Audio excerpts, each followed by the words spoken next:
Alright, ladies and gentlemen, it's that time of year again. We're 1 week away from draft day. So I gotta show y'all who my guys are for this year's draft class. We've been on a roll for 3 years now. We had our Defensive Player of the Year, Jared first last year. But it's a whole new season, the 2025 NFL Draft. We got 42 players. Overall, I like to be in that 40, 42, 44 range. You can't have too many. You can't have too little. I think 40. Man, I can't speak right now. But we're trying to make it 4 in a row. I like to be in between 42, 44. Not too many, not too little. I feel like that's the perfect number. And without further ado, let's get started. Travis Hunter, this guy's a no-brainer to be a star in the league. Hopefully he can stay healthy because playing both sides and playing in the NFL, injuries, the weeks as well, 17 weeks I believe it is now. Maybe, is it 17 or is it 16 still? I don't know. But playing both sides, he's been doing it since high school, and I'm all for it. But hopefully he can stay healthy. Hopefully he goes to a team that could use him to his full potential, because this guy's a superstar, really. He really is. He fills all three, core values of what you want to see in a superstar, and that's culture, worth ethic, and then he can bring people to the seats. That is Travis Hunter. Abdul Carter, man, this guy's been a stud since basically his freshman year. I mean, there's a reason why he's wearing number 11. He gets comps to Michael Parsons. He's not quite Michael Parsons. I feel like he's a better linebacker than he is as an edge player, where Michael Parsons was a better edge player than a linebacker. But he is indeed a very, very talented player, and there's a reason why these guys right here are the top prospects in the NFL draft. And the reason why I have them on MyGuys is because I don't like putting prospects that are well known, because you already know them. Why would I put them on here?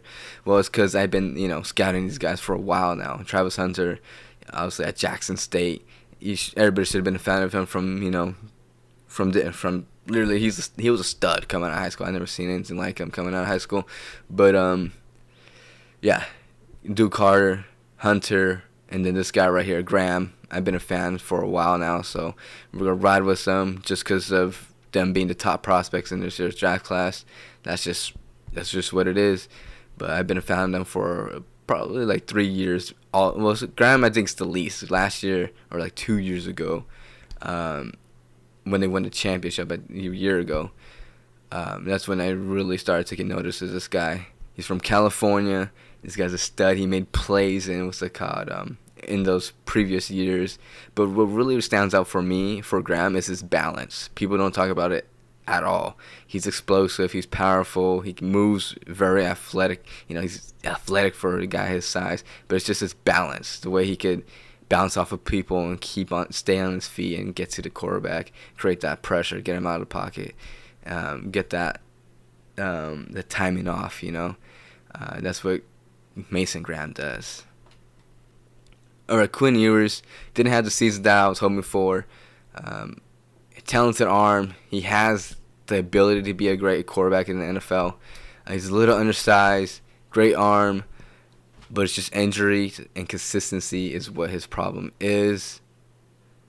I believe that injury in the season this year really messed him up and threw him off his game, and then the pressure was Manny. You can't undermine that at all. But Quinn Ewers, I believe, is going to be a great quarterback. Well, for these guys, these quarterbacks to be successful, it really comes down to where they land and how these teams develop them. Because if you put the best quarterback on the worst team, it's going to be struggles. And as that team doesn't get better, that quarterback's just not going to live up to what he was. Like Andrew Luck. Andrew Luck is a once-in-a-generational talent. Played great, made some great plays, but ended up retiring because that team was able to protect him or develop around him. And, the Quinn Ewers is probably like a third round pick at this point. I had him as a first round pick going into the season. He's obviously fell off, but I do believe he has one of the best arms in this year's draft class from all of the quarterbacks in this draft. And then Xavier Watts, this guy's led the college, football world in interception. Like, this guy's a no-brainer of a talented safety coming out of college. And yeah, Riley Leonard from Duke transferred to Notre Dame. His throwing really took a step back this year. From Duke, he definitely saw, the potential in his arm. Notre Dame really just made him into a straight-up running quarterback. And yes, he was very, very successful at it, and he definitely is talented or capable of doing it. But in the NFL, that's not where you're going to be successful with, You can have success with it, but you're not going to have success long-term with it, especially in NFL. He does have the arm talent. I think he just needs to develop it a little bit more. Just watch his Duke highlights or Duke film. From Duke to Notre Dame, completely different players. But what's still the same about that Riley Leonard and the Notre Dame Riley Leonard is their competitive nature, And that's what you want to see from your quarterback, leadership and just being, attention to detail. And I think Riley Leonard, that's what's going to make him great in the NFL. And no one's talking about him right now, man. It's kind of making me pissed, but it makes it easier for me, especially if you could build around him, let him take a year, not necessarily a year off, but just learning from a veteran quarterback, building around him, And this guy literally took Notre Dame to a championship game, and no one's talking about him, which is incredible. But obviously the playoffs need to be restructured for the college, world. But it is what it is. He took him to a championship, and the guy's a competitor, a leader. Definitely has all the traits to become a star quarterback in the NFL. It really just depends who drafts him, how they develop him, how they build around him, who's his offensive coordinator. A lot of things go into building a great quarterback. All right, Benjamin Morrison. He was hurt all season, basically all season for the Notre Dame Fighting Irish.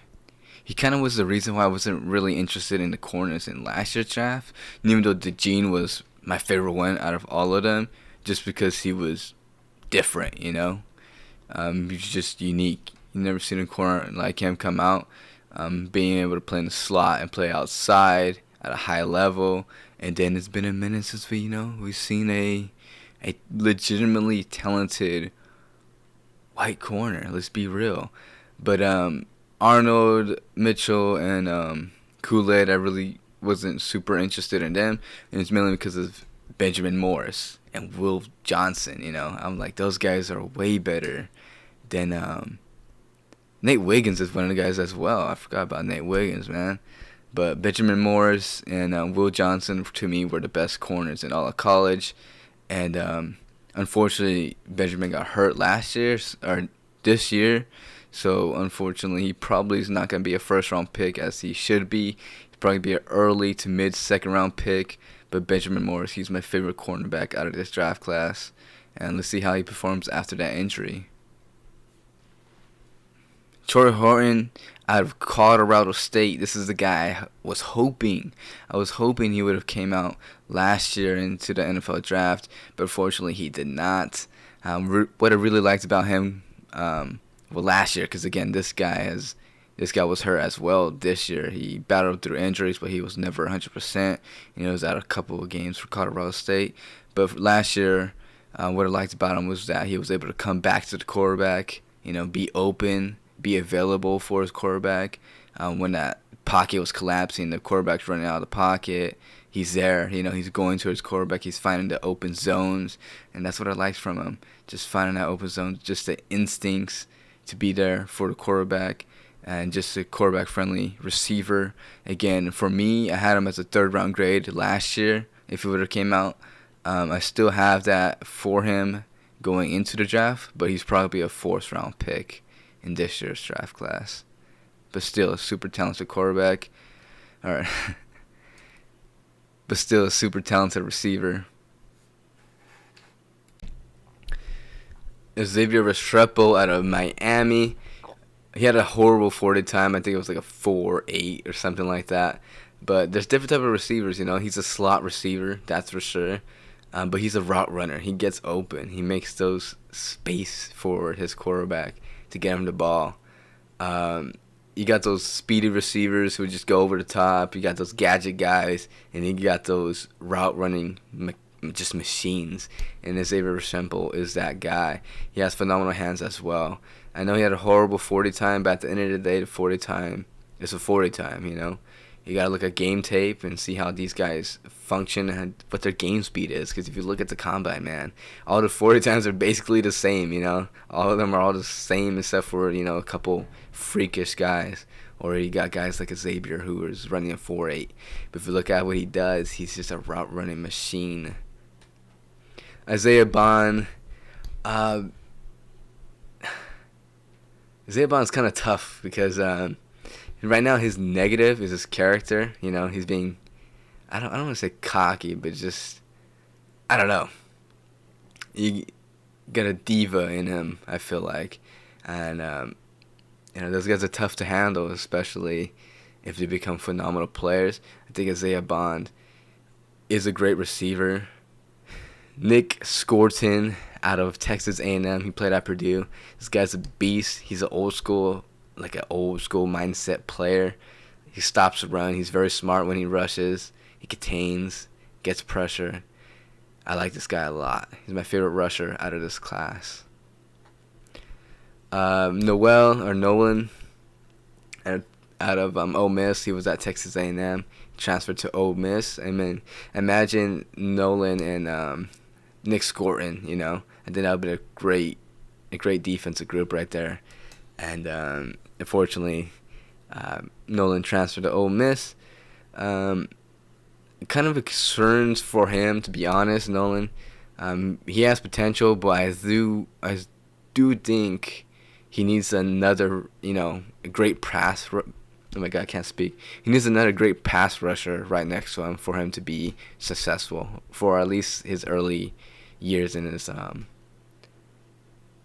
career. I feel like he's one of the best guards in this year's draft class. I believe he'll be an all-pro guard without a doubt in my mind. Only concern for him, I guess, is injuries, but he's only been injured one season out of his 3 years or 3 or 4 years. Iron Manor out of Stanford. My comp for him is Mike Evans. I think that his ceiling is to be a phenomenal receiver as Mike Evans. He was on a horrible Stanford team. It's not because of the players, it's because of the coaches. They have decent talent. The offensive line's horrible, but they have really good receivers, a really good running back room. Just don't have a quarterback nor a offensive line, and then their play calling is absolutely horrible. But they got Andrew Luck now, so Andrew Luck and Frank Reich. So that team's actually going to be really good next year, depending on who they get or who they bring in from the transfer portal or recruitment. But Iron Manor, phenomenal receiver. I believe receivers, I feel like no one's really talking about these guys. Iron Manor, I think, would be a really good receiver in the draft or coming out of this class this year. And I don't know, he torched up Travis Hunter. He made phenomenal. He makes crazy plays, you know. I think Iron Manor is going to be a really good receiver. And then Zach Frazier, the LSU offensive line was just phenomenal. Campbell struggles with speed. Frazier and Jones, I felt like their chemistry were in sync, you know, passing off blocks and stuff like that. And I think that's what Frazier's really good at, is just communicating. That's what you like to see from the interior guys. I think that LSU offensive line was just great, man. So Frazier, I think people have him going in the third round. I have him as a second round grade. We should be going to third. All right, Jackson Dart out of Ole Miss.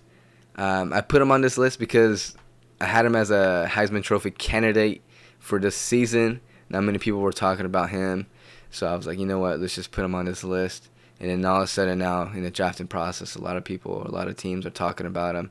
Definitely has the arm talent. He's competitive. And then you look at that Ole Miss team. They didn't have a great offensive line. They're probably one of the worst in the league. He didn't have a running back. He didn't have a tight end. He had Harris, but Harris was on and off. He was injured, and then he was there. And then he had Watkins, who I think is a solid receiver. But yeah, he was able to perform well, except for in the fourth quarter. That's what I noticed. The fourth quarter, he kind of just chucks it, Instead of taking the smart plays, he kind of just chucks it. And I guess that's his negative, Be smarter. So this guy's definitely a draft and develop player, but he definitely for sure has the talent to be someone's franchise quarterback. But just needs to be in the right position. A lot of these guys, I mean, that's how these quarterbacks are gonna be made. Look at Mahomes. He's sat a year, and he has Andy Reid, and that GM's one of the best in the league as well. So it really just comes with two circumstances, and then the team's development. And then Jay Higgins, this guy, I was looking right after the last year's draft. I was looking at the prospects in next year's draft. I was like, Jay Higgins, I remember seeing him a couple of times last year. So I can't wait to see how he does this year. He played great. His only negative is his speed, but his instincts, his just brains as a middle linebacker, his leadership, and then he has it all except for speed, which kind of sucks because there's a lot of fast players in the NFL, so that's the only question mark for him. I'm very curious to see how his career plays out because I do believe he could be a great linebacker, but it's just that speed, man. He literally got it all except for that. So I'm very curious to see how it plays out. All right. Devin Neal from Kansas. This guy's been in college forever, and he's been playing at a super high level forever, I believe he led college football in total touchdowns, and I think Genty barely passed him by 2 touchdowns, I want to say, but they were neck and neck the whole way. Again, he's been playing at a super high level in college. If he would have came out last year, he would have been the number 1 running back out of that class, no doubt in my mind. For real, right? Let me look at that running back class real quick. He probably would have been number 2, in my opinion. I think Brooks was definitely the best running back out of this class coming out of college. But it would have been Brooks, Neal, and then Ray Davis for me. That would have been my tiers for last year's draft class. But he's coming out of this one, and this one's probably the most talented running back class we have seen in a very, very long time. We got Genty, who my comp is Barry Sanders, and I don't know if that's everybody's comp for Genty, but when I watch Genty, I'm like, damn, I think that's the closest we will ever get to Barry Sanders, man. I don't think anyone could be like Barry Sanders, but Genty is the way he's able to avoid tackles, shake them off, the balance, ball vision, acceleration, I think he has all that similar capabilities of Barry Sanders. And then the rest of the running backs in this draft class, Henderson, Junkins, Neal, and then the Arizona State guy. There's so many talented running backs in this year's draft class. And that's why the Penn State running back stayed back. So they're like, yeah, that class is very stacked. Let's just stay one more year and let's try to win a championship in college with our Penn State, and probably be the best running back in next year's draft class if possible, But yeah, this is the best running back class we have ever seen in a very, very long time. Genty at the helm. But Neal's my favorite back out of this draft class, and I'm very interested to see where he goes and how he performs. All right, Armstead out of Arkansas. This guy's been making plays for a while at Arkansas. I'm surprised he didn't transfer, but I respect that loyalty to stay with Arkansas because I for sure believe if he would have went to an LSU or to just any, Arkansas is a solid school. It's a solid school overall. But I feel like their football has kind of, slowly drop off just a little bit. But I'm very surprised Armstrong didn't transfer, especially in today's day and age. So I respect that loyalty. But when I watch him, he kind of reminds me of a lower tier CD Lamb. It's a big comp, but he's a talented receiver. He always finds a way to get open. Super underrated. He's going to be a super late round pick, but let's see how his career pans out. Let's see what team he goes to, and let's see how they can use him to his full potential. Brayton Stoll out of Clemson. This guy, is kind of a very under the radar tight end. Kind of always just makes plays at the right moments. But what stands out for him is just his hands and getting those feet down. Late round pick again. Tight ends for me are very hard to grade. I feel like I have my most misses on that position. But Brayton Stoll, let's see what happens to him, man.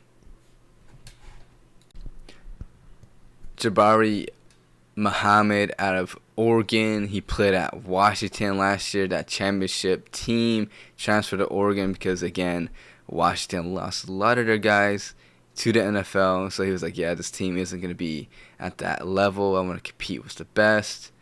I want to play against the best. And that's what he did. He transferred to Oregon. And obviously he probably got a lot of incentive as well because, that's where we're at in the college world. But I liked him last year. I said he will be a 4th round pick, or he should be a 3rd round pick. But if he goes to the 4th round, completely disrespectful. This year he's probably gonna be a 4th to 5th round pick, maybe even later. Honestly, don't know why. I believe he's one of the top corners out of this draft class. I don't think this draft class has many legit cornerbacks. I think there's a lot of other, people like some of these corners, but in my opinion, I don't really like them. I just like Johnson, the Kentucky guy, and Benjamin Morris, obviously. I feel like that's kind of it.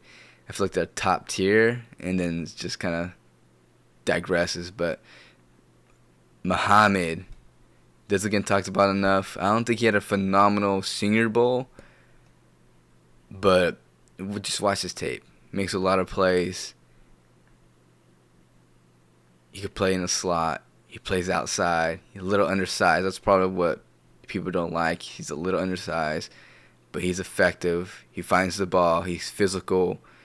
Like his attitude. That's what you want from a corner as well. Competitive. And just fights, man. Fights for the ball. Fights the hands. That's why he's one of my favorite corners out of this draft class. Alright, Lawrence Arnold out of Kansas. This guy is a very, very deep sleeper. Barely see anything about him from the combine. Like, you would have to do deep research for him to even know that he's in the league or going into the draft. He's a very late round pick. Had a great season last year. This season, not too much, but that Kansas, team just struggled. He's tall, lengthy, solid after the catch. Great hands. He gets the 10 toes down. Let's just see what happens to him. Josh Simmons out of Ohio State. He got hurt this season again. Like, literally, all these guys basically got hurt. He's the guy that does everything great. He doesn't do anything horrible or phenomenally. He should be a solid tackle in the league. I feel like he's like the safe pick out of all these guys. But again, that injury, so maybe not. And this is the preview for next year's draft class.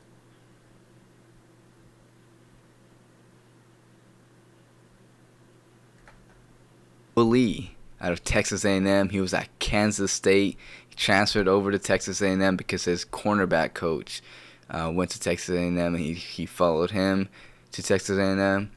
And he had a phenomenal season. I don't know why people don't talk about him at all, because Texas A&M had a great season. One game away from making the playoffs. Had to beat Texas. Nearly there. They were just a little short, just a little short. This is during the season. Obviously, that blanket gate, him posting about he's going to cover Weasel, or the guy from Missouri. He's going to lock him down. He's going to cover him like a blanket. He did exactly that, and that's why I started keeping an eye on him. Plays great. He locks people down. He puts people on islands. What more can you say? No one talks about this guy. I think he's to be a legit corner out of this class.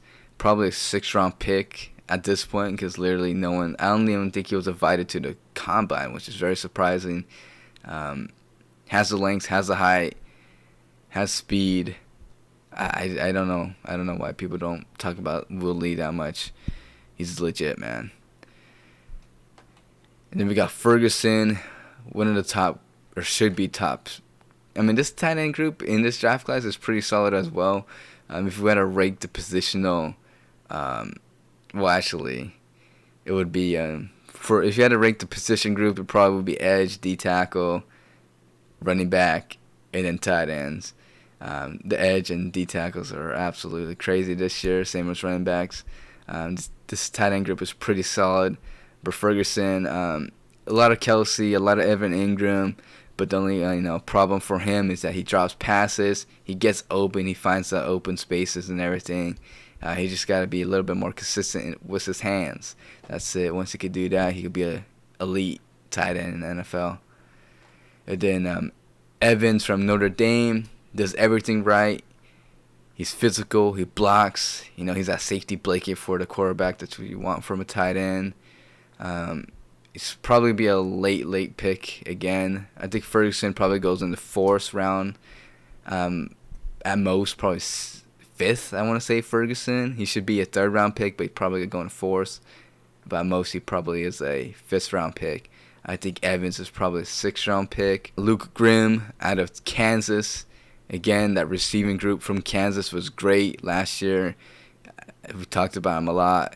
This year, Kansas was not great. And, Luke Grimm, Lawrence Arnold, Skinner, all very talented receivers. I believe Grimm is that Cooper Kupp out of this draft class. Loves to block. Great route runner. Physical.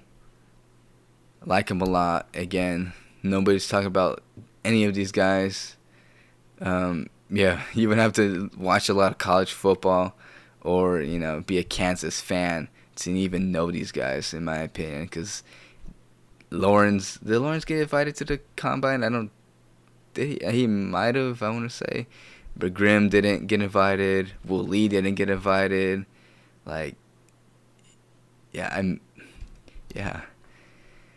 So a deep sleeper for Grimm.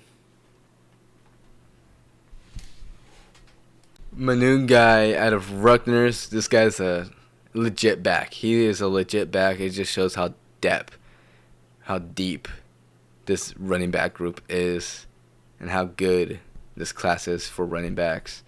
My young guy, he runs violent. He could pass block. Runs great. He could catch. He could do it all, man. That's why he's definitely on this list. Bryson Daly. This guy does it daily. But he's from Army, so he can't play. He's basically undraftable. You can still draft him, but he won't be playing for 2 years. So, and that's a big, hit. That's a long time. 2 years not playing football. That's tough. I do believe Army needs to change that, but I don't know. It is what it is. Bryson Daly is a legit prospect. He's basically like Taysom Hill. Might even be better, to be honest. He's more, I don't know. It's just unfortunate that he can't play for 2 years. But just a shout out, this guy's a football player, man. It's just unfortunate that they have that rule. In my opinion, if they got a talented player, man, let that guy, let that guy live his dreams, Let him play. And if he does become a star, dude, he benefits you. It's that simple. All right, Watkins out of Ole Miss. This guy, I didn't even know he was in this year's draft class. I thought he would stay. No, I thought he was a sophomore, like Brock Purdy and stuff, I didn't think he was, I don't know if he was a senior or anything, but I thought he was going to stay one more year in college and then come out the next year. But he made phenomenal plays over there. I think he scored 4 touchdowns in one game. Absolutely torched whoever. I think it was against Kentucky, to be honest. It might have been.